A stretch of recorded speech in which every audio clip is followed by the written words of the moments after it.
Hello friend, कैसे हैं आप सभी। मैं अवनीश आप सभी का स्वागत करता हूं। Very special good afternoon to all presenter.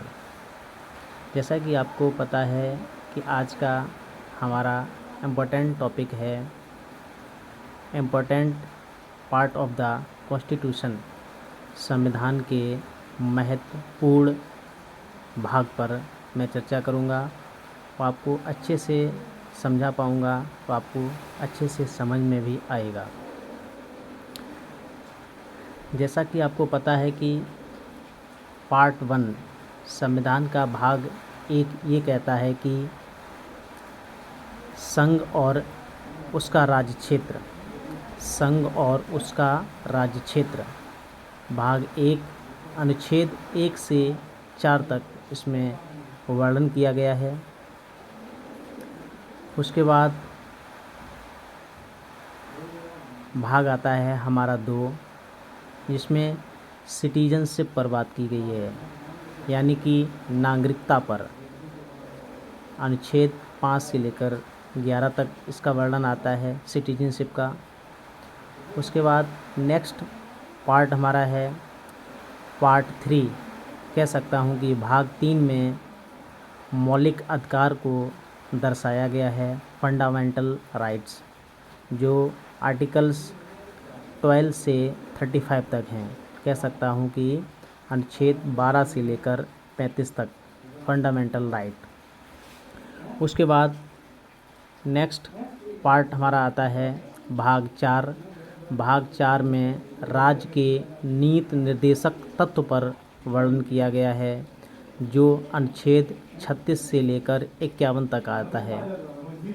उसके बाद नेक्स्ट हमारा पार्ट 4 का, जिसे कहते हैं मौलिक कर्तव्य, फंडामेंटल ड्यूटीज। मौलिक कर्तव्य आपको पता है कि रूस के संविधान से लिया गया है, जो अनुच्छेद 51 का में वर्णित है।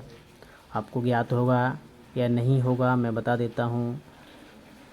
मौलिक अधिकार को भारतीय संविधान में अमेरिका के संविधान से लिया गया है। उसके बाद मेरे भाई नेक्स्ट पार्ट हमारा आता है भाग 5 में कहा गया है संघ सरकार। भाग 5 में संघ सरकार पर वर्णन किया गया है। उसके बाद नेक्स्ट पार्ट हमारा है भाग 6, जिसे राज्य सरकार से संबंधित प्रावधान पर बात की गई है। उसके बाद हमारा नेक्स्ट पार्ट आता है, जिसे कहते हैं भाग 7, जो अभी निरसित है। कह सकता हूँ ये निरसित है। उसके बाद मेरे दोस्तों नेक्स्ट पार्ट हमारा आता है भाग 8, जिसे कह सकता हूँ संघ और राज्य क्षेत्र। संघ और राज्य क्षेत्र पर वर्णन किया गया है भाग 8 में, संघ राज्य क्षेत्र। नेक्स्ट मेरे प्यारे भाई भाग की मैं बात करता हूँ भाग 9, जिसे कह सकता हूँ पंचायत, म्यूनिसिपल, पंचायत से संबंधित बातों पर डिस्कस किया गया है। उसके बाद भाग 9 का में रखा गया है नगर पालिकाएँ, अर्बन बॉडीज को, नगर पालिकाएँ।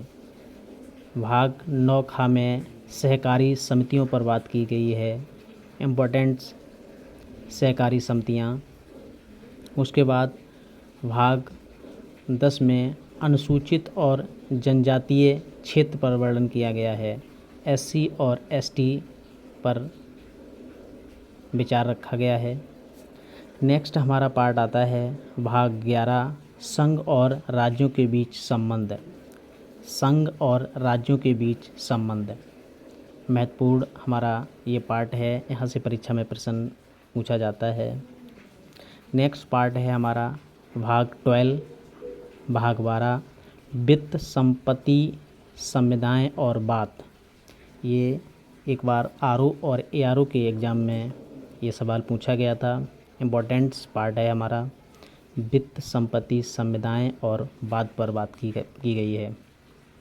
नेक्स्ट पार्ट हमारा आता है भाग 14 में कहा गया है संघ और राज्यों के अधीन सेवाएं। संघ और राज्यों के अधीन सेवाएं यूपीएससी और स्टेट पीसीएस से संबंधित बातें कही गई हैं। संघ और राज्यों के अधीन सेवाएं भाग 14 बहुत इम्पोर्टेंट है, बहुत महत्वपूर्ण है। नेक्स्ट भाग हमारा आता है 14 का अधिकरण, जिसे ट्रिब्यूनल बोलते हैं। अधिकरण ये इम्पोर्टेंट पार्ट है। ये भी एक बार ARO के एग्ज़ाम में पूछा गया सवाल, सीधा सीधा उठा लिया था एग्जामिनर ने। नेक्स्ट पार्ट बहुत महत्वपूर्ण भाग है, भाग 15। जैसा कि आपको पता होगा, हमारे सारे विद्यार्थी को ये ज्ञात होगा, निर्वाचन पर बात कही गई है भाग 15 में। आपको पता है कि वयस्क मताधिकार को वोट डालने का जो अधिकार है, 18 वर्ष से कम आयु का कोई भी व्यक्ति, कोई भी एडल्ट पर्सन वोट नहीं डाल सकता है। 18 वर्ष से अधिक आयु के व्यक्ति ही वोट डाल सकते हैं, एडल्ट पर्सन। नेक्स्ट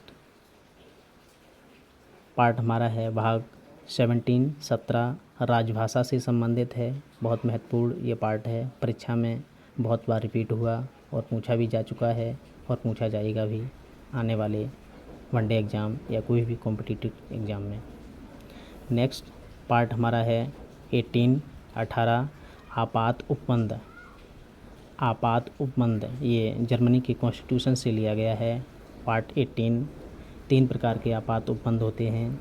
एक हमारा होता है आर्टिकल 352, कह सकता हूँ कि अनुच्छेद 352 राष्ट्रीय आपात। उसके बाद अनुच्छेद 356 राष्ट्रपति शासन। उसके बाद अनुच्छेद 360 वित्तीय आपात, जिसे फाइनेंशियल इमरजेंसी कहा जाता है। अनुच्छेद 352 राष्ट्रीय आपात, नेशनल इमरजेंसी।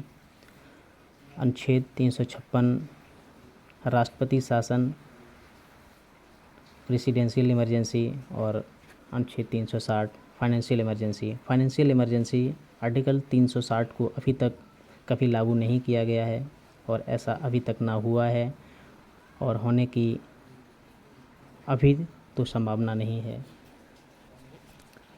नेक्स्ट पार्ट्स हमारा आता है पार्ट 20 भाग 20, जिसे संविधान संशोधन प्रणाली को साउथ अफ्रीका की कॉन्स्टिट्यूशन से लिया गया है, दक्षिण अफ्रीका के संविधान से लिया गया है। अनुच्छेद 368 में संविधान संशोधन पर महत्वपूर्ण बात किया गया है। ये सारे महत्वपूर्ण भाग जो आपकी परीक्षा में काफ़ी बार पूछे जाते हैं और पूछने की ज़्यादा संभावना रहती है, आपको अच्छे से लर्न करना है। जैसा कि मैं आपको बता देता हूँ, एक से लेकर 5 भाग को मैं एक शब्दावली से आपको बता देता हूँ। जैसे कि 5 शब्द हैं, स, न, म और नाम। सा से हुआ संघ एवं उसका राज्य क्षेत्र, स, न, म। ना से हुआ नागरिकता, सिटीजनशिप। माँ से हुआ मौलिक अधिकार, फंडामेंटल राइट्स। सनम नाम। भाग 4 राज्य के नीति निर्देशक तत्व, नाम। माँ से हुआ भाग 4 का मौलिक कर्तव्य, इसे फंडामेंटल ड्यूटीज़ कहा जाता है, रशियन के कॉन्स्टिट्यूशन से इसे लिया गया है। तो इस तरीके से इन सभी प्रश्नों को आप अच्छे से लर्न कर सकते हैं। Thank you.